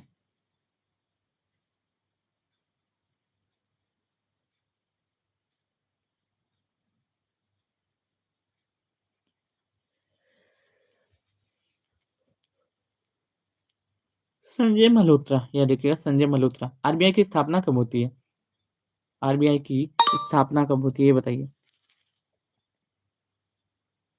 आरबीआई की स्थापना कब होती है? आरबीआई की स्थापना, आरबीआई की स्थापना कब होती है? 1935, बिल्कुल, 1 अप्रैल 1935, 1 अप्रैल 1935 को आरबीआई की स्थापना हुई। अच्छा, कोई बताएगा कि 5 जनवरी 2025 को किस योजना को 10 साल पूरे हुए हैं? कि 5 जनवरी 2025 को किस योजना को 10 साल पूरे हुए? 5 जनवरी 2025 को किस योजना को 10 साल पूरे हुए हैं, ये बताना। कि 5 जनवरी 2025 को किस योजना को 2 साल पूरे हुए और 10 साल पूरे हुए? उजाला योजना, याद रखिएगा, उजाला योजना को 10 साल पूरे हुए हैं। किस योजना को? उजाला योजना, जिसके तहत आपको पता होगा कि 36.87 करोड़ रुपए एलईडी बल्ब वितरित किए गए थे। लगभग 37 करोड़ के आसपास जो है एलईडी बल्ब वितरित किए गए थे, याद रखना, जिसकी योजना की शुरुआत 5 जनवरी 2015 को की जाती है। ठीक है। तो प्रधानमंत्री उजाला योजना यानी कि केवल उजाला योजना की शुरुआत कब की जाती है? 5 जनवरी 2015 को की जाती है और 5 जनवरी को ही इसको 10 साल पूरे हुए थे। ठीक, बस इतना याद रखना। चलिए, कनाडा की अगली प्रधानमंत्री कौन बनेंगी? कनाडा की अगली प्रधानमंत्री कौन बनेंगी बताइए? कनाडा की अगली प्रधानमंत्री कौन बनेंगी बता दीजिए, सारे लोग कमेंट करते हुए इसका आंसर। कनाडा की अगली प्रधानमंत्री कौन बनेंगी? कमेंट करते हुए आंसर बताइएगा सभी लोग। कनाडा की अगली प्रधानमंत्री कौन बनेंगी? और एक बात प्लीज सभी लोग इस सेशन को शेयर कर दीजिए, हर एक ग्रुप में, हर एक स्थान पे, हर एक व्यक्ति तक इस सेशन को शेयर कर दीजिए प्लीज। नहीं तो नहीं करिएगा तो फिर यही होगा कि हमको एक ही चीज कर सकते हैं, आपको पढ़ाने के लिए बहुत कोई मिल जाएगा, याद नहीं करवा पाएगा, याद रखना। ये पूरा यूट्यूब भरा हुआ है, ठीक है, आपकी स्टडी से, लेकिन मैं बता दूं कि आपको याद नहीं करा पाएगा कोई, याद रखेगा, ये आप फिर पछताइएगा। ठीक,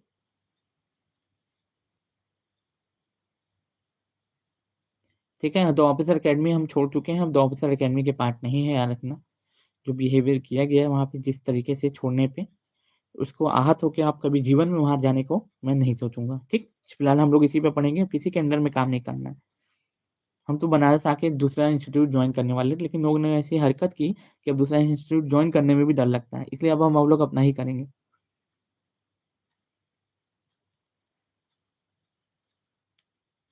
क्या बता रहे हैं सारे लोग? अनीता आनंद, एकदम सही कहा, अनीता आनंद। जिनका भी आंसर आ रहा है अनीता आनंद, अनीता आनंद एकदम सही कर रहे हैं, याद रखना। एकदम ठीक है, एकदम ठीक है।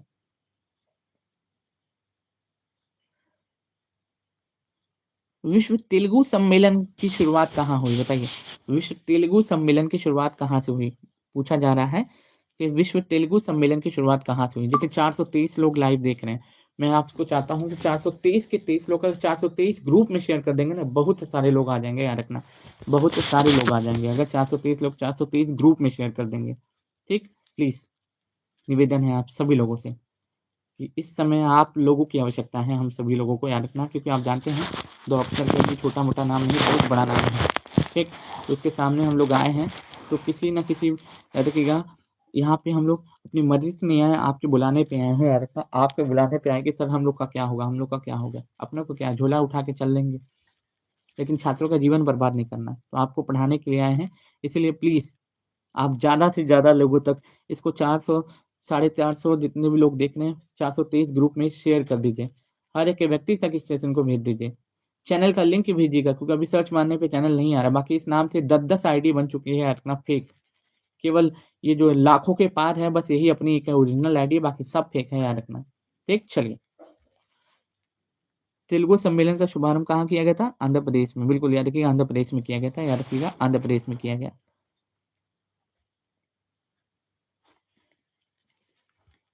चलिए, भारतीय एथलेटिक्स संघ का अध्यक्ष किसे चुना गया है? ठीक है, भारतीय एथलेटिक्स संघ का नया अध्यक्ष किसे चुना गया है? भारतीय एथलेटिक्स संघ का नया अध्यक्ष किसे चुना गया है? कमेंट करते हुए आंसर बताइए कि भारतीय एथलेटिक्स संघ का नया अध्यक्ष किसे चुना गया है।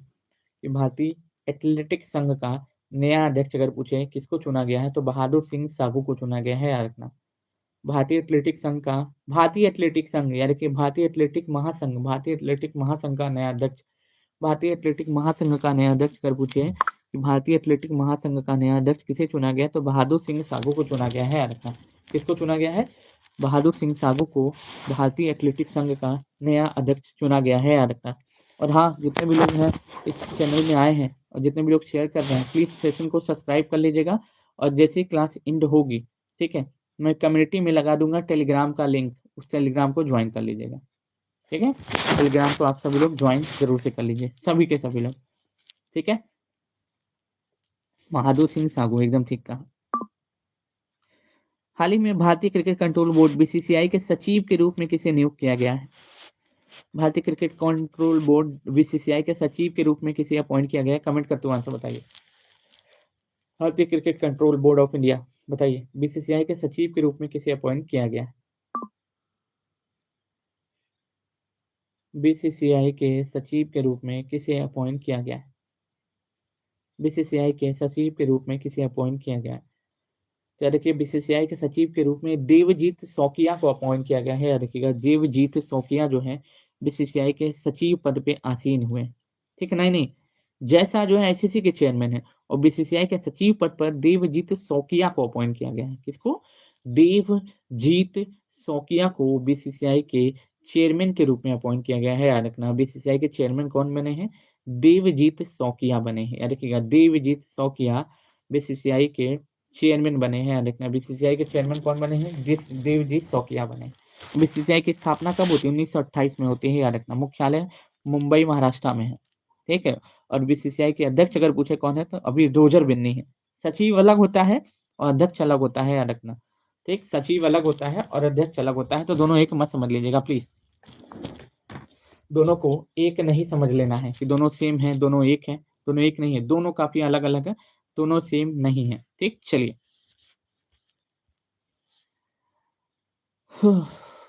चलिए आगे बढ़ते हैं। किस राज्य में बेडन रॉयल तितली की खोज की गई है? बेसिकली हिमाचल प्रदेश हो जाएगा, लेकिन उतना इंपॉर्टेंट नहीं है। फ्लेमिंग महोत्सव किस राज्य में मनाया गया? बताइए, फ्लेमिंगो महोत्सव किस राज्य में मनाया गया? आप जानते हो कि ठंड के टाइम है, कुछ पक्षी आते हैं साइबेरिया से। ठीक है, तो उनके आने के उपलक्ष्य में ही ये सेलिब्रेट किया जाता है, फ्लेमिंगो महोत्सव।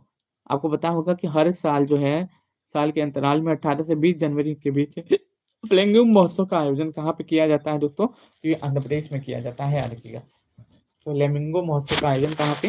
आंध्र प्रदेश में किया जाता है। याद रखना, फ्लेमिंगो महोत्सव का आयोजन कहाँ पे? आंध्र प्रदेश में किया जाएगा। फ्लेमिंगो महोत्सव का आयोजन कहाँ किया जाएगा? आंध्र प्रदेश में किया जाएगा। याद रखिएगा सभी के सभी लोग।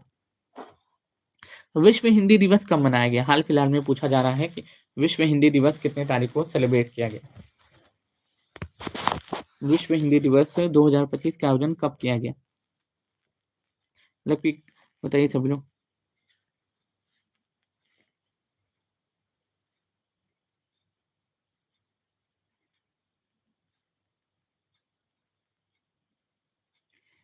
देखिए, दुनिया में तीसरी सबसे ज्यादा बोली जाने वाली भाषा हिंदी है। उसी के साथ साथ आपको बता दूं, हर साल विश्व हिंदी दिवस 10 जनवरी को मनाते हैं। अगर मैं बात करता हूं, ध्यान से सुनिएगा, अगर पूछे कि राष्ट्रीय हिंदी दिवस कब मनाते हैं तो 14 सितंबर को मनाते हैं। ठीक है, राष्ट्रीय हिंदी दिवस की बात करूँ कब मनाते हैं? 14 सितंबर को मनाते हैं। विश्व हिंदी दिवस की अगर मैं बात करूँ तो विश्व हिंदी दिवस हर साल मैं बात कर रहा हूँ, याद रखना, हर साल कब सेलिब्रेट किया जाता है? विश्व हिंदी दिवस हर साल 10 जनवरी को सेलिब्रेट किया जाता है, ये याद रखिएगा सारे। ठीक, चलिए। किस देश के क्रिकेटर मार्टिन गप्टिल ने अंतर्राष्ट्रीय क्रिकेट से संन्यास की घोषणा कर दी है? किस देश के क्रिकेटर हैं मार्टिन गप्टिल जिन्होंने संन्यास ले लिया है? बताइए, किस देश के क्रिकेटर हैं मार्टिन गप्टिल जिन्होंने संन्यास की घोषणा कर दी है? कमेंट बॉक्स में आंसर बताइए कि किस देश के क्रिकेटर हैं मार्टिन गप्टिल जिन्होंने संन्यास की घोषणा कर दी है। हाँ जी हाँ, आप एकदम सही सुन रहे हैं कि किस देश के क्रिकेटर हैं मार्टिन गप्टिल जिन्होंने संन्यास की घोषणा कर दी है, बता दीजिए।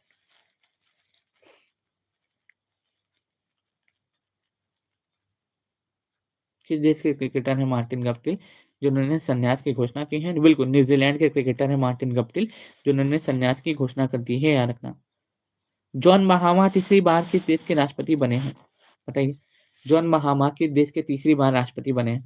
जॉन महामा किस देश के तीसरी बार राष्ट्रपति बने हैं? 1 से लेकर 13 जनवरी तक का पूरा रिवीजन करवा रहे हैं। याद रखना, 1 से 13 जनवरी तक का पूरा रिवीजन करवा रहे हैं। जॉन महामा तीसरी बार किस देश के राष्ट्रपति बने हैं?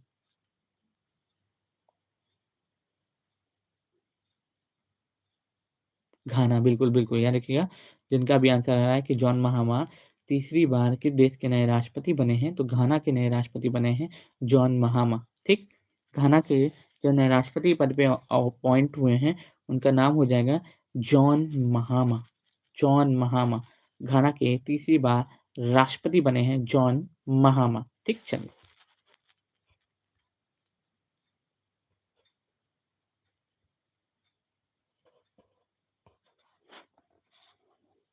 अब क्या है?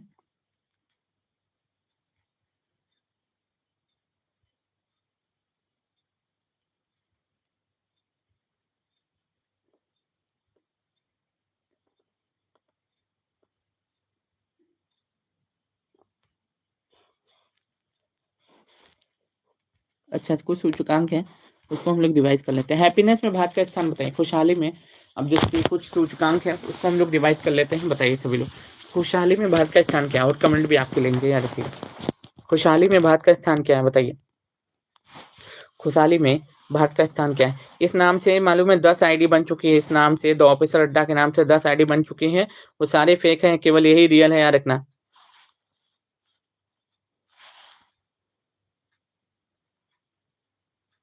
वो फेक है, सभी चैनल फेक है, याद रखना। द ऑफिसर अड्डा के नाम से जो और आईडीज बनी है सारे फेक है। ये हम लोगों का 1 लाख से ऊपर सब्सक्राइबर है।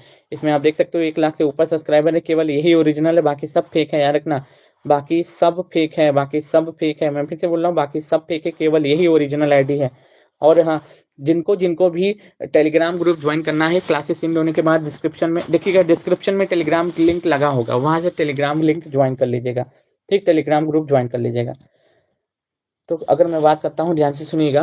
पहला तो मैंने पूछा दोस्तों कि हैप्पीनेस में भारत का स्थान कितना है? 126 है। शांति में भारत का स्थान कितना है बताइए? शांति में भारत का स्थान कितना है?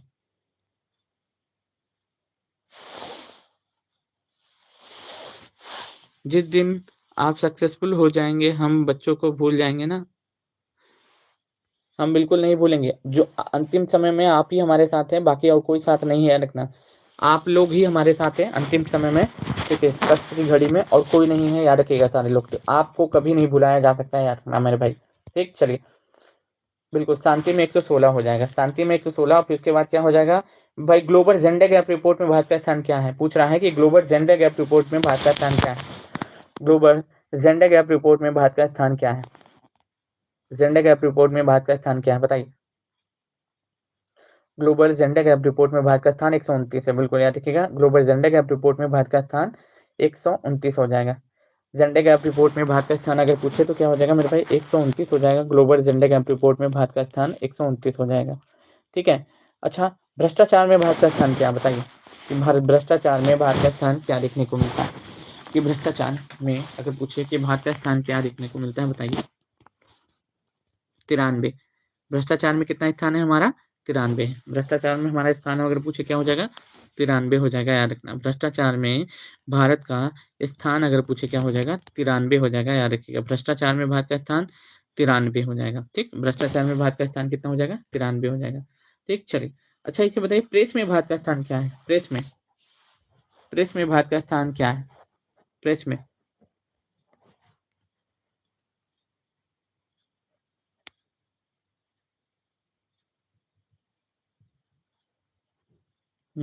प्रेस में भारत का 159 भैया लिखिएगा। 159 भारत का स्थान है प्रेस में। अच्छा, कोई बताएगा भुखमरी में भारत का स्थान क्या है? भुखमरी में सूचकांक जो है उसमें भारत का स्थान क्या है बताइए? भुखमरी सूचकांक में भारत का स्थान क्या है?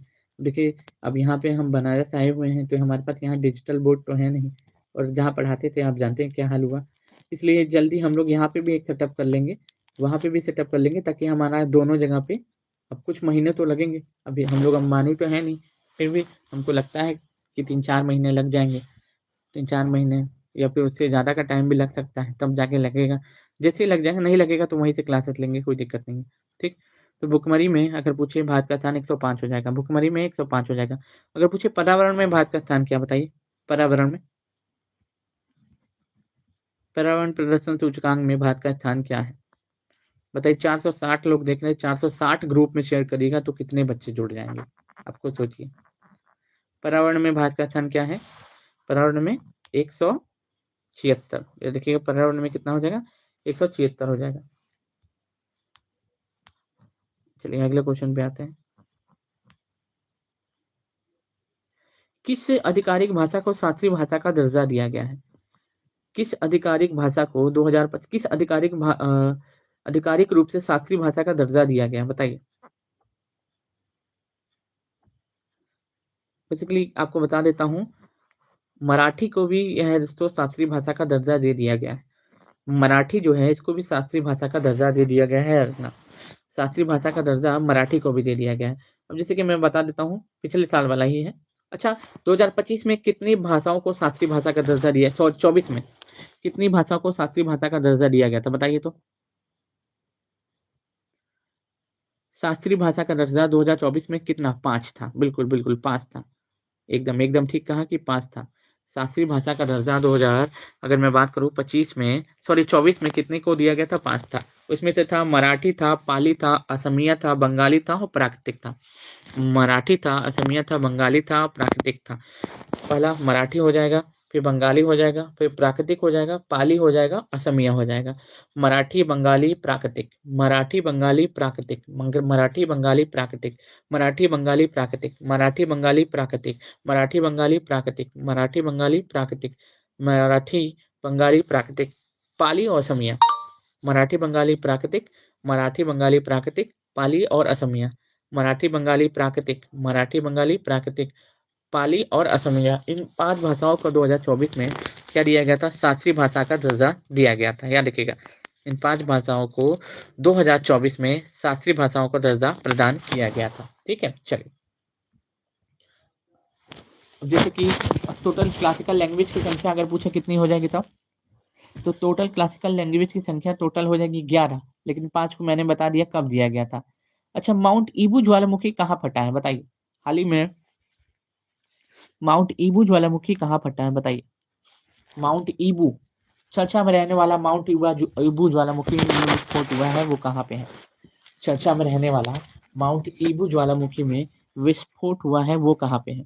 हम लोग अभी जो है जीके जीएस का क्लास लगाएंगे यार अपना 7 बजे। इसी पे अभी जैसे क्लास एंड होगा 7 बजे जीके जीएस का क्लास लेंगे, ऑन बोर्ड पीपीटी पे लेंगे यार रखना। ऑन बोर्ड पीपीटी पे भी लेंगे, लाइव लेंगे, पीपीटी पे लगा रहा हूँ। ठीक है, हो सकता है मिल जाए तो ठीक है, वरना ऑन बोर्ड हम लोग पीपीटी पे ही लिख के एक बार क्लास करने की कोशिश करेंगे। अगर हो गया तो ठीक है, नहीं हुआ तो फिर ठीक है, कल से जिंदाबाद था, जिंदाबाद है, जिंदाबाद रहेंगे। ठीक, चलिए बताइए।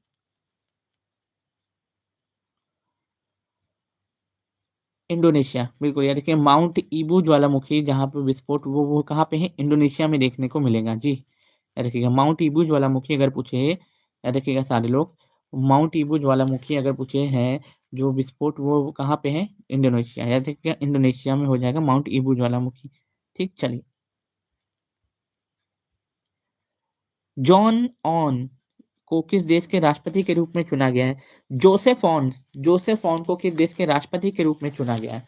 जोसेफ ऑन को किस देश का नया राष्ट्रपति चुना गया, बताइए?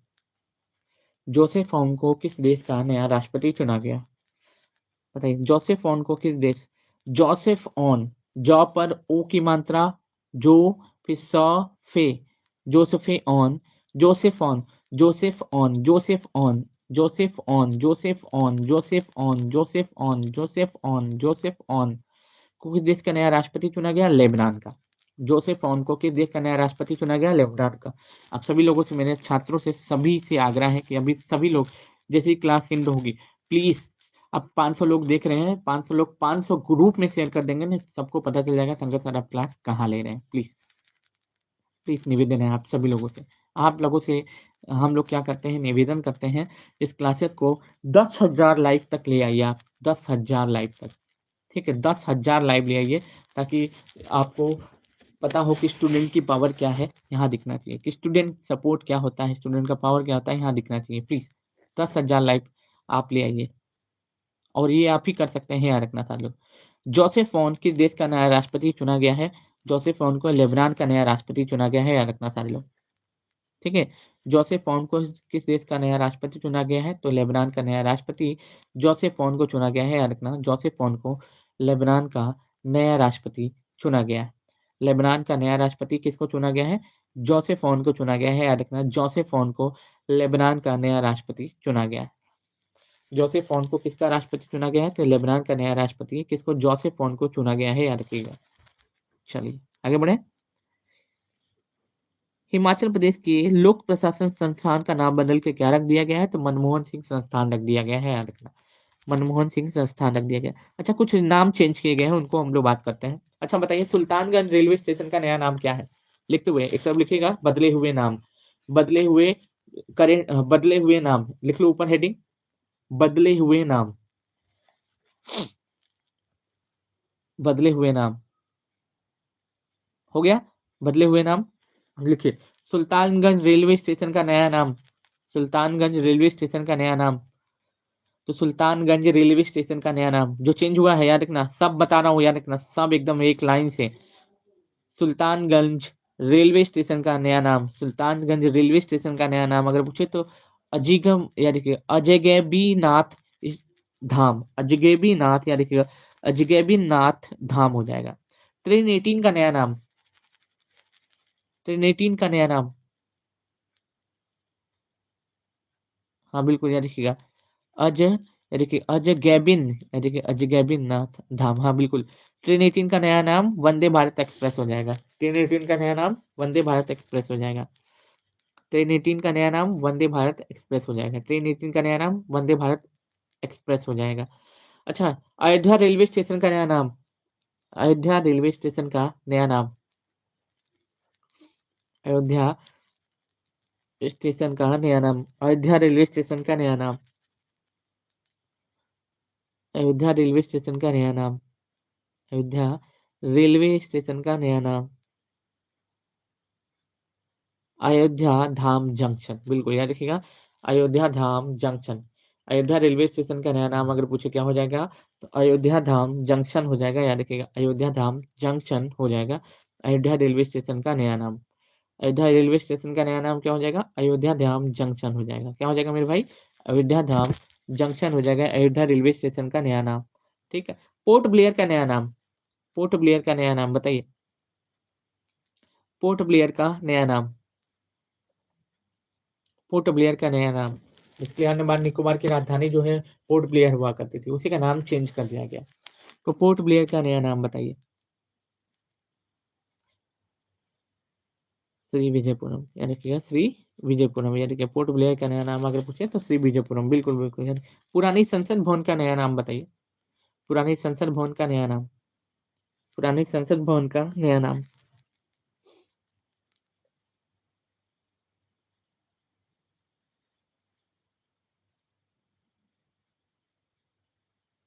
संविधान सदन, बिल्कुल यानी कि पुरानी संसद भवन का नया नाम संविधान सदन हो जाएगा। पुरानी संसद भवन का नया नाम अगर पूछे संविधान सदन हो जाएगा, बिल्कुल बिल्कुल। सौराष्ट्र क्रिकेट स्टेडियम का नया नाम, सौराष्ट्र क्रिकेट स्टेडियम का नया नाम, सौराष्ट्र क्रिकेट स्टेडियम का नया नाम, Saurashtra cricket stadium, Saurashtra cricket stadium का नया नाम। प्लीज शेयर कर दीजिए सेशन को, एकदम शेयर कर देना है, हर एक व्यक्ति तक शेयर कर देना है इसको, ठीक है, हर एक व्यक्ति तक प्लीज, हर एक इंसान तक इस सेशन को शेयर कर दीजिए, सभी के सभी लोग, जितने भी लोग छात्र एवं छात्राएं क्लास को देख रहे हैं, इसको हर एक व्यक्तित्व तक शेयर कर दीजिए, हर एक इंसान तक इस सेशन को शेयर कर दीजिए, ठीक है, प्लीज सभी लोगों से निवेदन है, ठीक, वरना आप सब लोग चाहते हैं अगर हम क्लासेस लें तो प्लीज आपका सपोर्ट बनता है। तो सौराष्ट्र क्रिकेट स्टेडियम का नया नाम निरंजन शाह स्टेडियम हो जाएगा, याद रखिएगा, निरंजन शाह स्टेडियम हो जाएगा, ठीक है। अगर पूछे सौराष्ट्र क्रिकेट स्टेडियम का नया नाम अगर पूछे तो निरंजन शाह स्टेडियम हो जाएगा, ठीक है। चलिए, अल मिनहाद यूएई का एक शहर है, इसका नया नाम क्या रखा गया है, अल मिनहाद, ठीक है, अल मिनहाद अगर पूछे, अल मिनहाद यूएई का एक शहर है, इसका नाम बदल के हिंद शहर रखा गया है। यूएई का एक शहर है दोस्तों अल मिनहाद, इसका नाम बदल के क्या रखा गया है, हिंद शहर रखा गया है, हिंद शहर रखा गया। अभी जो नाम लेने वाला हूँ ना उसका आंसर सभी को पता होगा। मुगल गार्डन का नया नाम क्या है, मुगल गार्डन का नया नाम क्या है बताइए, मुगल गार्डन का नया नाम क्या है, मुगल गार्डन का नया नाम क्या है, ठीक है, प्लीज शेयर कर दीजिए, हर एक व्यक्ति तक शेयर कर दीजिए इस सेशन को।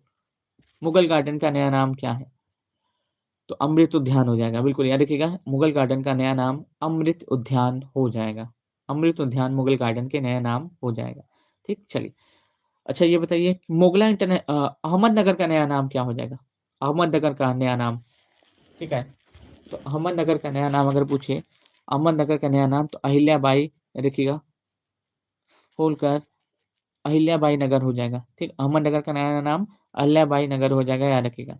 मुपला इंटरनेशनल एयरपोर्ट का नया नाम, मुपला इंटरनेशनल एयरपोर्ट का नया नाम तो मनोहर पारिकर इंटरनेशनल एयरपोर्ट हो जाएगा।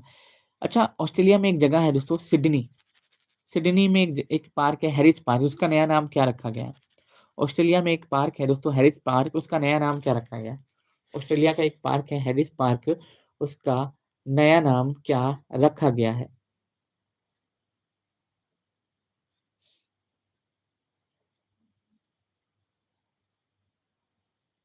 लिटिल इंडिया, बिल्कुल याद रखिएगा, लिटिल इंडिया रखा गया है, याद रखिएगा सारे लोग। महाकुंभ का शुभारंभ कब से कब तक किया जा रहा है 2025 में? महाकुंभ का शुभारंभ कब से कब तक किया जा रहा है 2025 में? इसका जवाब तो आज आप देना ही चाहेंगे और आपको पता भी है इसका आंसर, याद रखना सारे लोग। इसलिए आप सभी लोग जो है इसका आंसर तुरंत दीजिएगा कि महाकुंभ 2025 का आयोजन कब से कब किया जाएगा।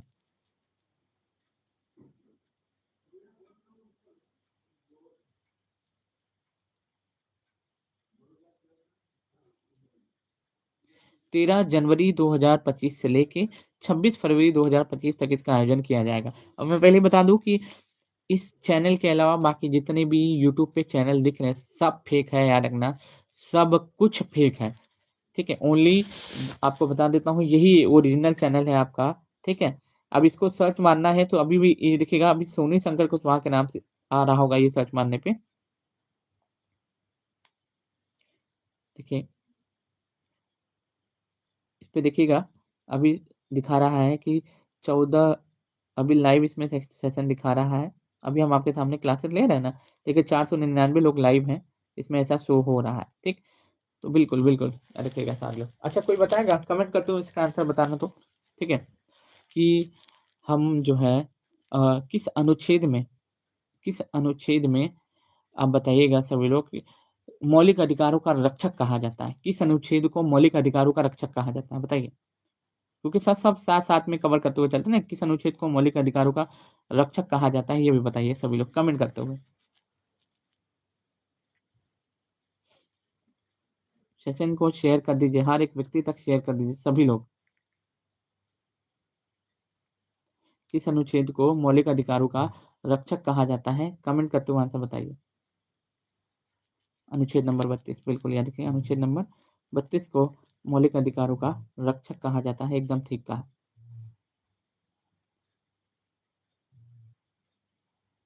अमेरिका का कौन सा राज्य भीषण आग की चपेट में है बताइए? अमेरिका का कौन सा राज्य है जो है भीषण आग की चपेट में है बताइए? अमेरिका का कौन सा राज्य है जो भीषण आग की चपेट में है बताइए सब लोग। तो अमेरिका का कौन सा राज्य जो है भीषण आग के चपेट में है? अमेरिका के कैलिफोर्निया जो है बहुत भयानक भीषण आग की चपेट में है, याद रखना सारे लोग। ठीक है, अमेरिका का जो कैलिफोर्निया है बेसिकली वो बता देता हूँ, बहुत भयानक आपको बता देता हूँ। कैलिफोर्निया के भीषण जंगलों, अमेरिका की कैलिफोर्निया भीषण जंगल की आग की चपेट में है। ये एंजलिस शहर की आग से ज्यादा प्रभावित हुआ। बेसिकली ये एंजलिस में जो आग लगी थी उससे ज्यादा प्रभावित होकर कैलिफोर्निया में भी भयानक आग लग गई है, याद रखना सारे लोग।